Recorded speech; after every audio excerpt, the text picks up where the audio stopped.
This rich young man invited a poor girl to dinner at a very expensive restaurant, hoping to impress her and take her to bed. But when the woman refused his attempt to kiss her, he became furious and left her alone to pay the bill, something that initially didn't seem so serious, but changed both of their lives forever. Taylor was leaving the mall with his two best friends, Craig and Thomas.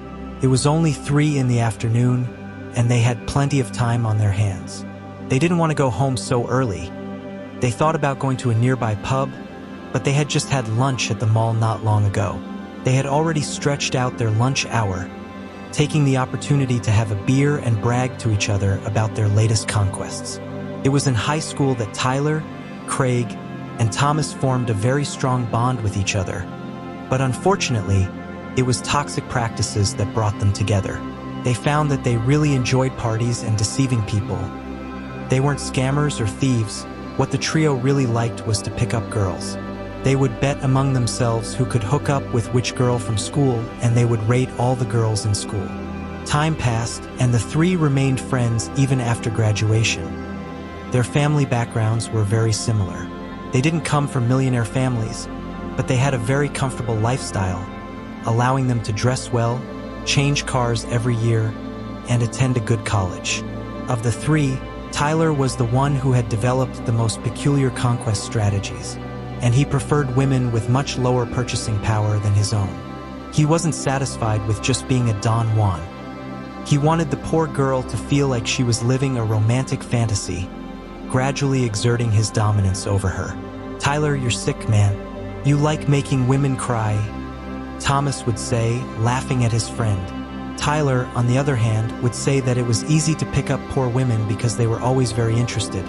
All he had to do was invite them to dinner at his favorite restaurant, and from the restaurant table to the bed, he would tell his friends, boasting of being the biggest player of the 3. That day, after leaving the mall, the friends spotted a woman painting the wall of a street shop. Thomas looked at the worker with disdain and said, "Look at that ugly woman in uniform. Imagine her without clothes." The friends laughed, and Craig replied, "She paints walls because even if she painted her own face, it wouldn't look any better." The trio had never worried about working. They had grown up receiving hefty allowances, and their parents always solved their financial problems. They didn't see any issues with anything they said or thought. They were accustomed to looking down on people from a pedestal. Tyler then had an idea. He wanted to pull off one of his conquests with that woman and wanted to do it with his friends as witnesses right by his side. The plan was as follows. Tyler would invite her out, and they would go to the expensive restaurant he knew well. He would act like a gentleman, pulling out her chair and everything else, ordering the most sophisticated dishes, and showing himself to be a serious and good conversationalist. Meanwhile, his friends would be watching everything from the table next to them as if they didn't know him. In the end, he would kiss the woman and take her home on the first date. They had fun with the idea and further spiced up the situation by betting $200 that Tyler wouldn't be able to take the woman home. Okay, just laughed mockingly and put his idea into action right then and there. He distanced himself from his friends and went to talk to the wall painter. Tyler said, "Hi," catching the young woman off guard with a startle. The paint can she was using shook, and a drop flew straight onto Tyler's clothes. "Oh, my clothes!" he shouted.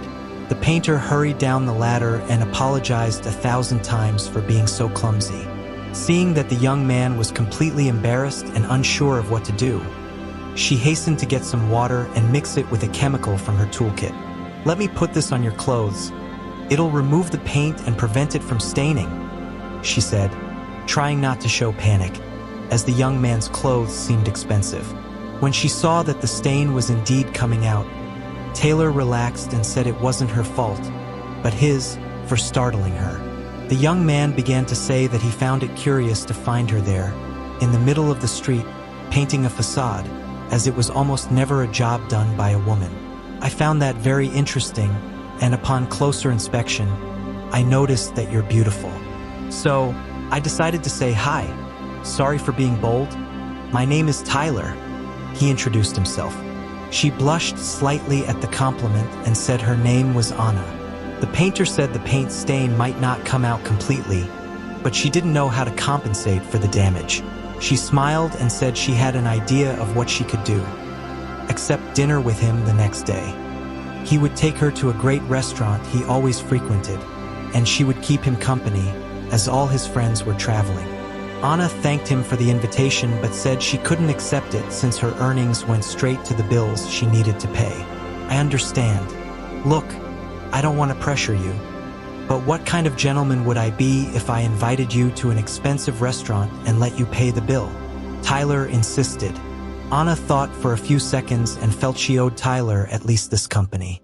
Finally, she accepted the invitation without knowing she was about to enter a true nightmare. As agreed, the next day Tyler picked up Anna. He expected that poor girl to dress simply and tackily, which would be perfect for his plan. The more ridiculous and beneath him she appeared, the better. But when she showed up, she looked beautiful and modern. She wasn't wearing designer pieces, but they fit her body very well, and he hadn't expected that. "You look beautiful," Tyler said, and drove to a restaurant where he always took his prey, as he called them. At the reception, Tyler greeted the hostess, and she said their table was already waiting for them. The table was in the most secluded and discreet corner of the restaurant, perfect for customers who wanted privacy. Thomas and Craig were already in the restaurant, sitting at a table where they could observe everything before sitting down. Tyler pulled out a chair for Anna, which she found gentlemanly. Then the waiter approached and handed out the menus. All the main dishes were very sophisticated and expensive. The only thing she could afford was a salad appetizer and a glass of juice, and that's exactly what she was about to order. Sensing she was a bit insecure, the young man told her not to worry, but she warned him that she was used to paying for her own things without relying on anyone else. "I admire that, Anna. You're an independent woman, but please, let's enjoy the moment and let me take care of the rest, all right? I know this menu like the back of my hand, and I'll order the house specialty for you." Anna then relented and felt flattered by the treatment. The man exuded confidence and sweated like a true gentleman. The ice broke, and Tyler ordered 2 dishes that cost over $100 each. And in an attempt to impress his companion even more, he also ordered a bottle of wine that was even more expensive than the dishes. Then he turned his full attention back to Anna. "Now tell me, how can such an interesting woman work as a painter? It must be hard work, right?" he asked. "Well, it's not that bad, actually. It's what allows me to pay for my college. I study law at night," she replied. "Oh, you're able to go to college?" Tyler asked, surprised. "Yes, now I paint walls, but after I graduate, I'll be able to help people and support myself by practicing law." Tyler realized he was dealing with a different kind of woman. He knew girls with much lower income than his, but he couldn't remember meeting one who had shown such determination and articulation as Anna. He concluded that the challenge of the night, which now seemed even greater, but Tyler was overly confident in himself. He just waited for the right time to make his move. They drank wine, and Anna ate her meal calmly while Tyler devoured his food. Thomas and Craig laughed at another table. As Tyler didn't start a conversation, Anna asked what the guy did for a living. Tyler stuttered. I have my own business," he finally replied. Anna wanted to know what business he ran, but Tyler stuffed his mouth with a piece of meat so he wouldn't have to answer immediately and could have time to think. Ana Whitehead patentli. Then he said he was his father's partner in a business his father had created and passed on to him. "Oh, okay," Anna replied, somewhat disappointed. For a moment, he seemed like an interesting and well-mannered guy, but now he seemed just like another daddy's boy who never had to struggle in life. They hardly spoke for the rest of the evening. Tyler continued to eat and chew very loudly, which made Anna feel sick. "I'm going to leave now. I promised to help a friend with a college project," she announced, to the man's total surprise. He argued that it was early. "Let's have dessert and then we'll leave. All right?" Anna agreed. After all, she didn't want to leave abruptly and seem rude. When the waiter returned to take the order, Tyler asked for his suggestion. pointing to an item on the menu. "Have you tried this, my friend? Can you tell me if it's good?" he asked the waiter. "That item is new on the menu, sir. I haven't had the opportunity to try it yet, but I imagine it's delicious," the waiter replied. "Of course, you haven't tried it. What a silly question, mine. Who would give the fanciest dishes for the servants to taste, right?" he said, laughing as if he had made an innocent joke. Now he just fell silent, and Anna felt embarrassed by him and deeply uncomfortable. After all, she could be serving tables in that restaurant herself to pay for college. Suddenly, she asked the waiter to bring the bill and said they were leaving. The waiter walked away, and Tyler seemed confused. He glanced at his friends at the table in the background and noticed they were laughing and mocking him. In a totally inconsistent and hasty move, Tyler leaned closer to Anna and started whispering, moving his face closer to hers, intending to kiss her. Anna noticed and turned away, saying she wasn't going to do that there, that they had just met. What she didn't say is that by this point, she doubted the true nature of the guy and didn't even consider him as interesting as he had initially appeared. It was at this point that Tyler found himself rejected by a simple woman, and worse, that humiliation was being witnessed in real time by his two friends, Thomas and Craig, who wouldn't go easy on him from that moment on. Inside, Tyler was furious with the situation, but he managed to control himself enough. Then, approaching Anna again, he spoke with a velvety voice. "We both know you want it. I know how to handle tough women like you." Then the man firmly held Anna's chin and kissed her. More than that, he made his hands slide between her legs, taking advantage of the fact that she herself had ensured their privacy. Anna took a while to believe that it was really happening and made a sudden movement to escape from the hands of that man, causing one of the glasses on the table to fall to the ground. The sound of shattered glass immediately caught the attention of some customers. As if awakened from a trance, Tyler noticed that he had become the center of attention and was forced to stop. At the other table, Thomas and Craig no longer found it amusing. This was supposed to be a joke, but now they realized that Tyler had gone too far. Anna wiped her mouth and distanced herself from the man, still in shock. Then, he took advantage of her moment of vulnerability and said whatever he pleased, that he knew her kind and that he wouldn't accept being treated that way by a wall painter. "You know what's gonna happen now, you ungrateful? Half of the bill is yours. You ate, now pay."